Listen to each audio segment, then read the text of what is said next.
हम आए हैं मूवी थिएटर और सुन के ध्यान से बताना कौन सी मूवी का लग रहा है ये आवाज़ आ रही है थिएटर से। 1 मिनट के लिए सुनाती हूँ। सुन लिया? अब कमेंट सेक्शन में लिखना कि ये कौन सी मूवी है। तो अभी हम आए हैं थिएटर में मूवी देखने डिप्लोमैट, और अगर गेस नहीं किया, जो मूवी अभी सुनने को मिल रही है वो है छावा। अभी तक चल रही है थिएटर्स में, इतनी हिट हो रही है। एंड ये मेरे ख्याल से तेलुगु में भी अवेलेबल हो रही है, यहाँ पे तेलुगु में भी लगी हुई है और हिंदी में भी लगी हुई है, और इतनी तेज़ है कि दरवाज़ा बंद करके भी थिएटर से बाहर आवाज़ आ रही है। तो चलो अब हम जल्दी से अपने कमरे में चलते हैं थिएटर में।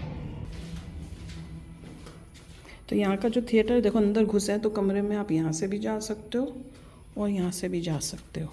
और ये थोड़ा बड़ा होगा थिएटर, शायद कई छोटे होते हैं।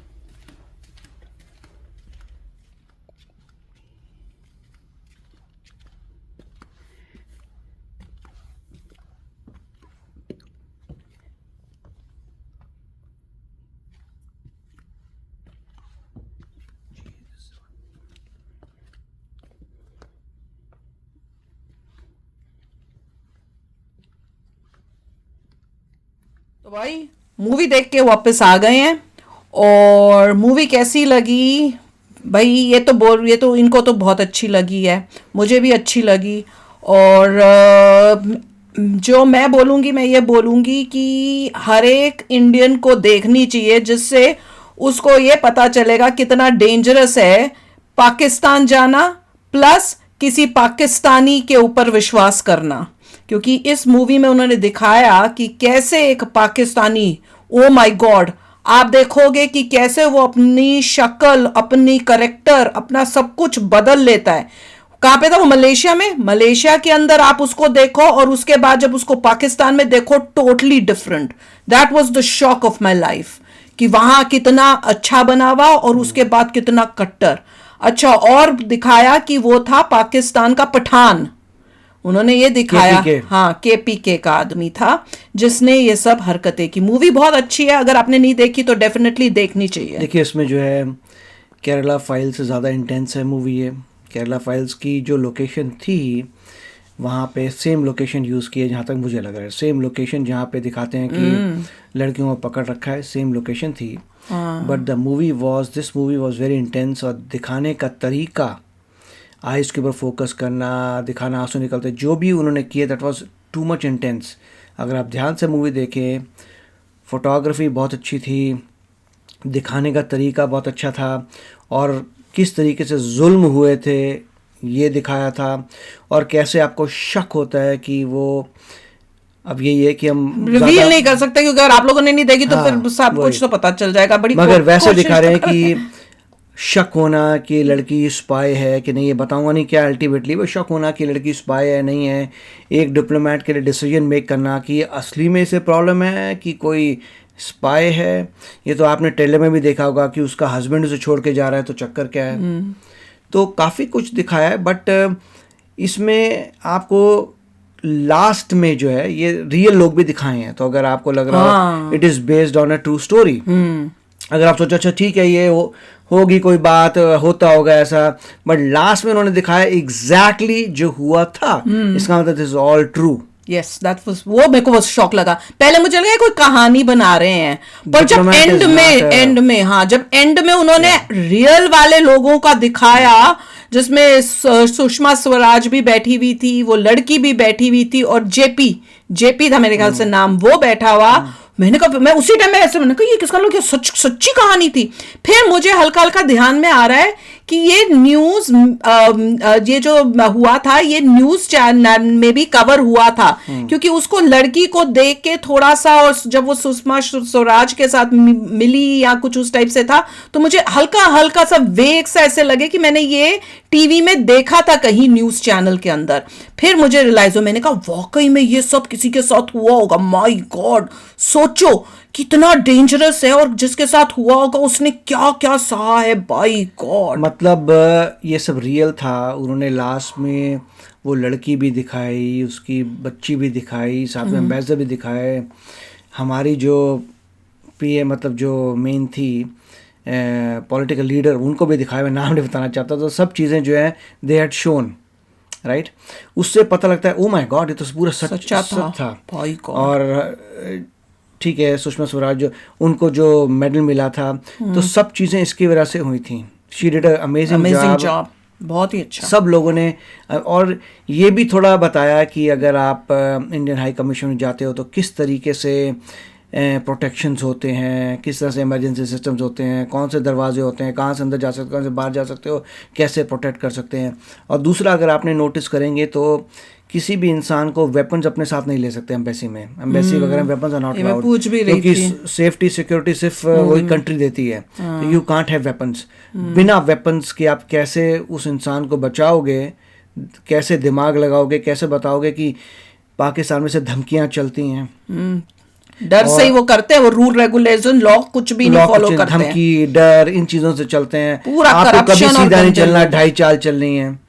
तो अपने ब्रेन में कुछ आइडियाज चाहिए, आपको कोई तरीके चाहिए, और कैसे इंडिया जो है इन्फ्लुएंस कर पाता है ये बता के कि अगर नहीं करोगे तो हम ये कर देंगे। वो उस डर से ही करते हैं, वो इस भाषा से समझते हैं। प्यार या तो राइट रॉन्ग नहीं, लॉ नहीं, किसी के ऊपर जुल्म हो रहा है या कुछ है उसके लिए इंसाफ करना, वो मतलब उनके अंदर ह्यूमैनिटी है ही नहीं, इतने गंदे वो हैं, वो दिखाया गया है। और पूरे अनपढ़ गवार जाहिल लोगों से भरा पड़ा है पाकिस्तान, ये इसमें ये पता जैसे वो एक जमाने में जैसे अफगानिस्तान तालिबान जैसे लग रहे थे, वो तो अफगानिस्तान के लोग थे, गौरी गजनी, उसी टाइप के अभी भी रहते हैं वो लोग, वैसे ही उनका अभी तक वो ग्रो नहीं किए उस माइंडसेट से, वहीं उसी माइंडसेट में स्टक हैं बंदे वो। और अगर इस लेडी की ये कोई उम्र कम होती तो उसका कोई और आउटकम हुआ होता।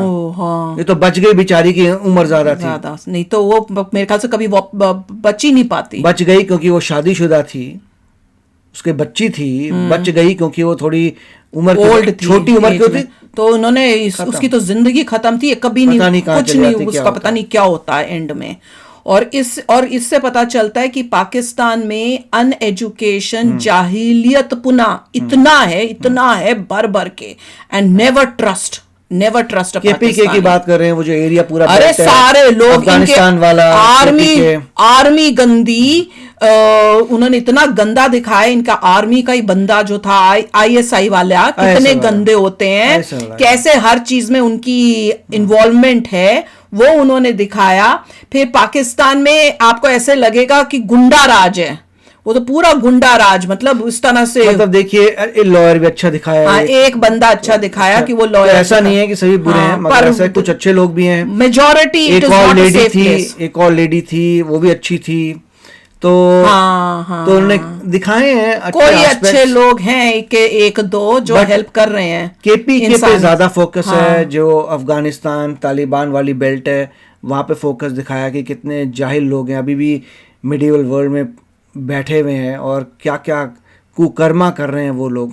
और एक ये इन्होंने बहुत दिखाया कि अगर आप इंडियन हो तो आपकी गवर्नमेंट, आपका देश आपको बचाने के लिए हर एक मुमकिन कोशिश करेगा, चाहे आप हिंदू हो, चाहे आप मुस्लिम हो, किसी भी रिलीजन के हो, हमारा देश वो नहीं देखता, आप इंडियन हो, आपको वो बचाएगा। और कैसे इंडिया आप अपने सिटीजन को वापस लाने के लिए जी तोड़ मेहनत करेगा। That was amazing. Indian politician, चलो सुषमा स्वराज बोल देते हैं, वो मैं तो बोली, वो जैसे बोल रही हैं कि इस बच्ची को बचाना है, देखो उनके कितने प्यार से उनको था कि ये बच्ची को बचा के ले आए, उनको जो अंदर से था कि मेरे देश की बच्ची है, उसको कोई कुछ कर नहीं पाएगा। दैट वाज अमेजिंग था।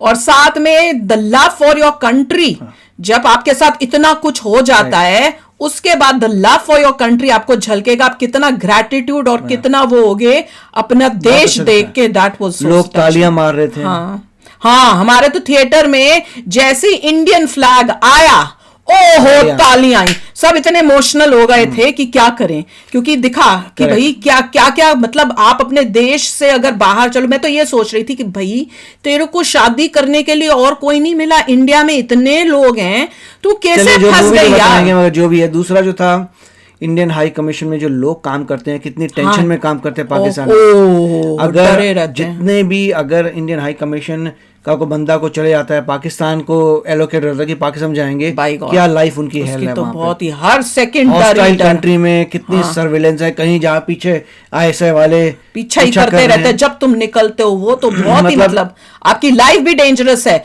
भैया, आपको पता नहीं आपका कल अगले दिन आपको आप रहोगे नहीं रहोगे, क्योंकि ये लोग कुछ भी कर सकते हैं। जैसे ही आप एम्बेसी से बाहर निकल रहे हो, you are so totally unsafe. Correct. मतलब इस तरह से उन्होंने पूरा जाल बिछाए हुए हैं इन लोगों ने, आईएसआई वालों ने और सबने, कि कोई मतलब इंडियन एम्बेसी जो वाले भी, डिप्लोमेट्स भी नहीं फैमिली safe। मैन में एक लड़का आता था, हाँ उसके जो उसके साथ दोस्त था जो पुलिस दोस्त था वाला उसका, ही, वो जो उसमें करता है वो दिखा, वो उसमें पता चलता था कि फियर कितना है उस कंट्री में, कंट्री में रहना ही कितना प्रॉब्लमिस्टिक है पूरा वहाँ मतलब रहना उस किसी को country अगर में। किसी डिप्लोमेट इंडिया के वालों को किसी को भेज दो वहां, मतलब ही इज लिविंग अ कितना very difficult, dangerous very life, dangerous life। बहुत हर सेकंड खतरा ही वो खतरा है। डिप्लोमेट को तो मेडल देना चाहिए कि पाकिस्तान से हॉस्टाइल कंट्री में नहीं, उसने अपना मूवी जरूर हाई देखनी चाहिए, कमीशन इट्स अ वेरी बनाया। गुड मूवी, हमें तो बहुत अच्छी ये तो लगी very है, good बहुत movie। Very nice movie. और इसमें एक वार्निंग भी है कि कई लोग सोचते हैं ना कि भैया, जैसे मुस्लिम्स को भी वार्न किया गया, ये मत सोचो खासकर लड़कियां कि भैया तुम मुस्लिम हो और तुम्हें कोई भी मुस्लिम लड़का मिल गया है किसी भी कंट्री का, खासकर पाकिस्तान का, तो फंसो मत जाल में, क्योंकि भैया बहुत जहाँ खतरनाक है। कंट्री चेंज होती है सब चेंज हो जाता है। अपने देश में ही रहो, यू आर सेफेस्ट। अगर अपनी कंट्री में बाहर जा रहे हो तो बहुत अलर्ट रहो, बहुत ध्यान से। और अकेली लड़की के लिए तो by god, she is easy target, ये दिख रहा था, डर घबराहट हो रही थी देखकर। तो चलो यार, आप भी शेयर करना अपने थॉट्स, चलते हैं, मिलेंगे नेक्स्ट वीडियो में बहुत ही जल्द। Till then take care and bye bye. तो अगर आप मेरे इस चैनल पे नए हो तो जल्दी से सब्सक्राइब के बटन को हिट करो और बेल आइकन को क्लिक करो, ताकि आपको मेरा जब नया वीडियो मैं लगाऊं आपको उसके बारे में जल्दी से पता चल जाए।